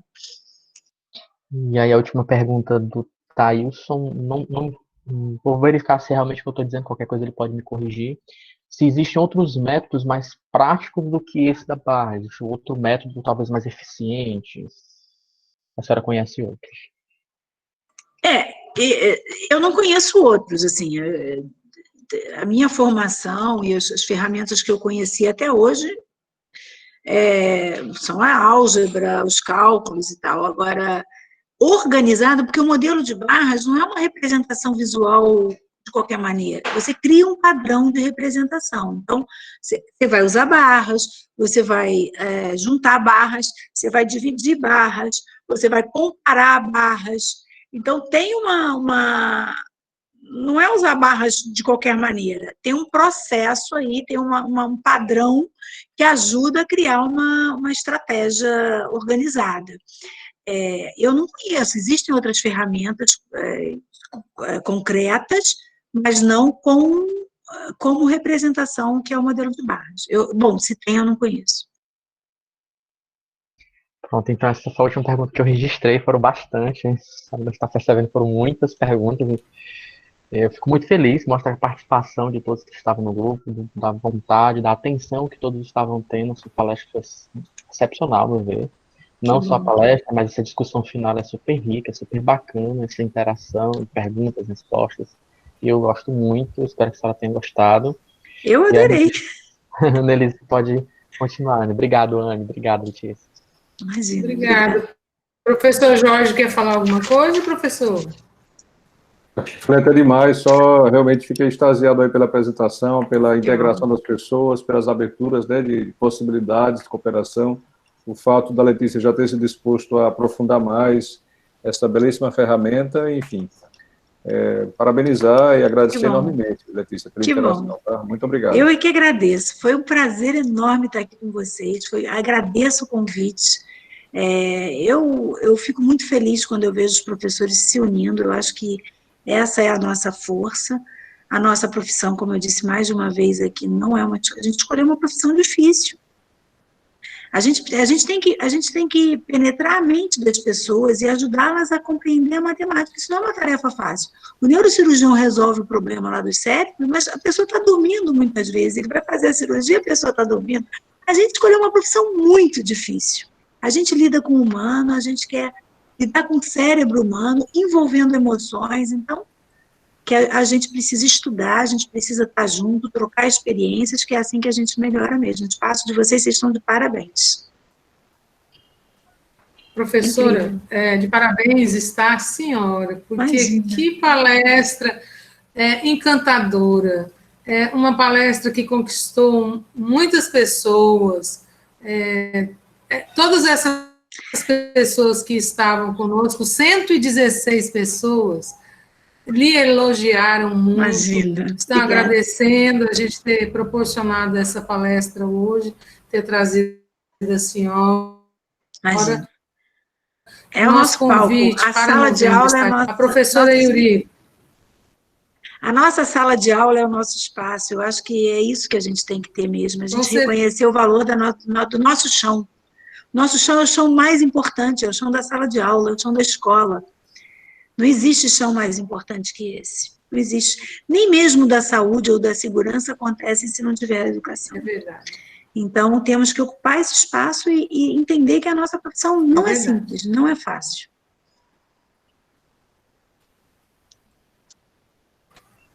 terceira semana de novembro. Então, a senhora será a segunda convidada para novembro. A senhora pode escolher qualquer outra data, com exceção da terceira semana. E daí a senhora traria para nós essa oficina, que já tem um monte de inscritos. Tá, certo? Tá bom. Vou preparar a oficina com o maior carinho. E a gente agradece infinitamente a sua disposição, a sua simpatia, a sua boa vontade, a sua didática de explicar para a gente o que é esse método. A gente sai dessa palestra assim, extasiado com tudo que a senhora nos trouxe. Eu quero agradecer imensamente. Quando a senhora puder, por favor, compartilhe comigo a sua apresentação para que a gente possa disponibilizar para o grupo. Vou fazer isso. E a nossa gravação estará no YouTube, eu passo para a senhora divulgar também, que foi maravilhoso. Obrigada. A senhora está de parabéns e a gente tem muita sorte de tê-la conosco hoje. Eu tenho sorte. Muito obrigada. Também, é muito bom ter entrevista. Eu já sou amiga de vocês, eu não saio do grupo. Pois continue no grupo e a gente tem um drive maravilhoso, que tem muito material, e se a senhora quiser contribuir, fique à vontade, todo mundo pode contribuir, tá bom? Tá ótimo, obrigada. Nós Até aqui breve. agradecemos. Até breve. Até breve. Tenha uma boa Jorge, noite. muito obrigada pelo convite. Imagina, Letícia, obrigado. Muito obrigada pelo carinho aí, Annelise, você foi incrível. Muito obrigada. Eu que agradeço, professora, a sua compreensão aí com as minhas falhas. E o Francisco, que é Fábio. Muito obrigada, Francisco, que é Fábio. Fábio, que é Francisco. Pois eu agradeço a todos, a presença de todos, principalmente o professor Jorge, a professora Letícia. Quero desejar a vocês todos uma boa noite e que todos fiquem em paz em suas casas e que a gente possa, em breve, poder se encontrar, né, professora, pessoalmente. E estamos aí, se Deus quiser, vencendo mais essa batalha. Gente, muito obrigada. Obrigada pela confiança que vocês têm em nós, né, no grupo. Parabéns pelo trabalho.